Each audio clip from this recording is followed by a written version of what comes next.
Hey guys, what's up? How are you doing? It's a Friday, and like I promised, a video has got to drop today. Thank you, by the way, if you've been subscribing, if you've been liking my videos, manze, you are the kind of people Yani this world needs right now. So if you haven't subscribed, kindly, please get down to that subscription button and make sure you click on it. And of course, like and comment, guys. Another thing I really want to see is your comments. Let me know what you think about my content. Today, I want us to talk about conflict in a relationship with your bae, and some of the things that you shouldn't do, because if you do them, you either end up regretting or you end up breaking the relationship completely kabisa, like inesha kabisa. The one thing we all know is, and this is not necessarily even about conflict, but sometimes when you feel a type of way towards your partner, and I'm going to talk about the gentleman now. I'm going to talk about the guys because I'm a dude, so I relate more with what guys do and what guys go through. You know, like when you're having issues with your chick and then you start realizing certain things about her that are not necessarily attractive, you know. That's when you are having issues with your girlfriend, then you start realizing, udem ni mfupi. When you're having issues with your girlfriend and then you start realizing, udem anakuanga na forehead. But there's nothing wrong with having a forehead. I'm just saying that some people prefer your hairline starting somewhere closer to your eyebrows. You get? That's when you start realizing that your girlfriend has got a forehead. That's when you realize that your girlfriend is skinny. That's when you start realizing your girlfriend is, for lack of a better word, plus size or fat. Let's call it as it is. Yeah. When you're having issues with your mama and you start getting those thoughts of wanting to cheat on her because you're like, huyu mwanamke akwende huko, huyu mwanamke ni mbaya, huyu mwanamke ni, you know, those things. And then you start falling for the temptations that have been coming through your inbox, or you start falling for your neighborhood chiquitas who have always told you, aki, my God, unakanga pwana hizo muscles zako. Guys, we need to focus. You need to ask yourself, when that happens, why in the first place did you get in a relationship with this particular person? Why did you get in a relationship with this chick? Yeah. If at the very first sight of trouble, you want to sleep with the next woman.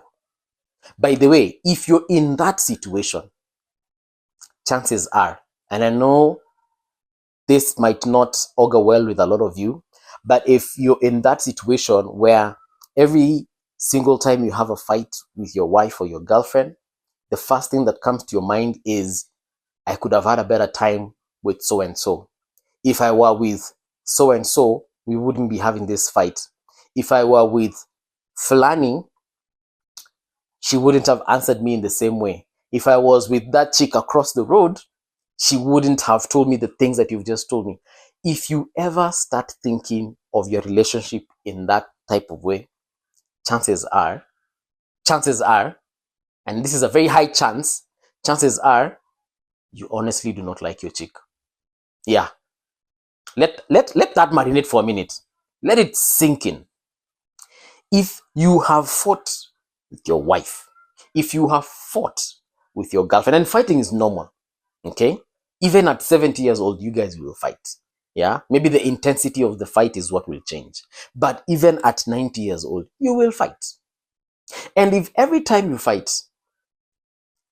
with your girlfriend, and the first thought that comes to your mind, I wish ningalikuwa na Susan. Juu Susan haizi niongelesha hivyo, my friend, hiyo relationship yenu iendi mahali.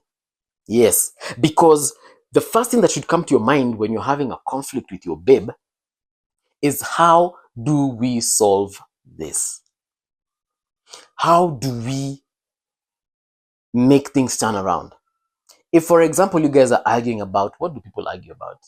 If, for example, you're arguing about going out, yeah, or you're arguing about, I don't know, where to stay, which neighborhood to live in, instead of thinking, unajua nikikwanga na Susan ana shida tukienda, you know, Mathare, Susan ana shida tukienda Runda, Susan ana shida tukienda Karen. If that is what comes to your mind, then clearly you need to be with Susan. You get? The first thing that should always come to your mind when you're having that argument about where to stay is, okay, why doesn't my babe, let's call her Grace, why doesn't Grace want us to live in this neighborhood? If you had suggested Ngong Road and Grace is not for Ngong Road, don't start thinking like in Susan and she Ngong Road. No, just ask your babe, okay, fine, Ngong Road, why isn't Ngong Road working?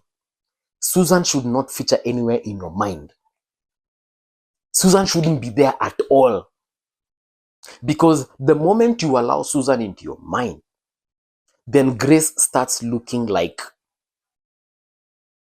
if she was here, she starts going down in terms of your grading or your measurement or analysis or whatever it is that you use. And that's the problem with us guys. And it's a weakness, right? It is a weakness. It's there. It's very normal. If you're having it, it's very normal. But you need to start fighting against those kinds of thoughts, because those are not the progressive thoughts that help a relationship. They're actually retrogressive. Yeah. I feel, and the reason I'm saying this is because, like I said, I've been in your shoes. And they lead us to blunders. Because the moment you start thinking of your partner in that kind of way, if you were fighting with Grace and now you start thinking about Susan, you know what the next step will be? Imagine the next step will be, you'll start looking for Susan. You will get into your Facebook, you will get into your Instagram, and you will start searching for Susan. Ndio uangalie bado kama number 1 ako single, number 2 kama bado limwachakiwa msupu venye alikuanga. Instead of just focusing and just asking babe, enyewe babe, okay, kwani hii Karen ama Ngong Road ili kukosea wapi? Mbona utakangi tukienda hii Karen? And you might find that actually her reasons are valid. And sometimes, and this is, you'll be told by a lot of psychologists and psychiatrists and whatever, marriage counselors, that sometimes even a relationship is about compromise. Fine, you might actually, you as the guy, you might have very valid reasons as to why you prefer Ngong Road, and probably even Ngong Road is absolutely amazing. Yeah? And maybe your babe is saying, apana, tuende Mombasa Road. Sindio? Maybe you guys are on Thika Road, now you want to switch roads, and she tells you, no, me, I feel Mombasa Road is the best. Sometimes compromise is good. Why don't you go along with that Mombasa Road and see where that leads? To be honest. And by the way, you could be against Mombasa Road for very valid reasons, but your babe is not seeing them. You know what? Imagine just compromise. Ende Mombasa Road. Wacha zile blando ulikuwa unamwambia zitafanyika Mombasa Road zifanyike. Nimekunywa maji mingi yase. Wacha hiyo blanda ulikuwa unamwambia itafanyika Mombasa Road ifanyike, ndio umwambie sasa babe, si nilikwambia Mombasa Road ni kubaya? I told you Mombasa Road is expensive. I told you Mombasa Road has got thugs. I told you Mombasa Road is too far. I told you Mombasa Road, the houses are too small. I told you Mombasa Road, life is just expensive. And you have seen for yourself. And I believe at that point, pia yeye atasema, okay, fine. Let us try your Ngong Road. Because I have discovered sometimes arguing with women, it's a losing battle. My time, not all the time, of course. But sometimes when they have put their mind and heart to something, you might just be making noise to yourself. Nika kupigia mbuzi gitaa. Utamwambia eventually msee, kama mlikuwa mwendeo Mombasa Road, imagine you Mombasa Road ndio mtaenda. Na ukiamua kwenda Ngong Road, you might end up going alone. Yeah? There's some chicks who are understanding, and I believe all of them should be understanding, where we decide, even her, she can make sacrifices for her guy and say, okay, fine, babe, you know what? You said Ngong Road, let's go Ngong Road. But the moment you're having arguments and fights with your babe, and the first thing that comes is, who the hell is this I married? I should have married XYZ. You just know your marriage is over. I am telling you the truth. You might disagree with me, but a lot of you have been in relationships that have ended because the slightest sight of trouble, you thought about another woman. And even chicks. Yeah, the chicks who will be like, imagine ningekwanga na Jonte, atungekuwa hivi. Jonte anakwanga msempoa sana. Jonte ananga hizi kelele nyingi kunazo. Wanaume hawakwangi na hizi. Because there are certain traits that your partner can have or might have that you might not consider common in every other man. And then you start thinking less of your man. But today I want to talk about the guys. The moment you start thinking less of your woman, the moment you start thinking that like she's not beautiful enough because of like a fight you've had, and sometimes not even just about a fight you've had, it's very normal to even compare chicks depending on just daily experiences. The moment you start thinking less of your wife, oh, she doesn't have a big ass, she doesn't have big boobs, she's not tall enough, she's not short enough, she's not light skinned enough, she's not dark skinned enough, or she doesn't speak good English. Kwanza hapo kwa English, I feel like sometimes we consider English as the epitome of intelligence in this country and in Africa at large. Just because you went to university as the guy, you went to University of Nairobi, or you went to Kenyatta University, or you even went to Oxford, Harvard, then now you're with a chick who never went that far, or did it local here, very local. Maybe she went to some, I don't want to mention them, but munajua, those colleges in the shags. And then now she's here, she can't, speak the same English as you. And then you start thinking, hey, Yani, how do I even introduce her to my friends when she cannot communicate in good English? Then communicate in Swahili.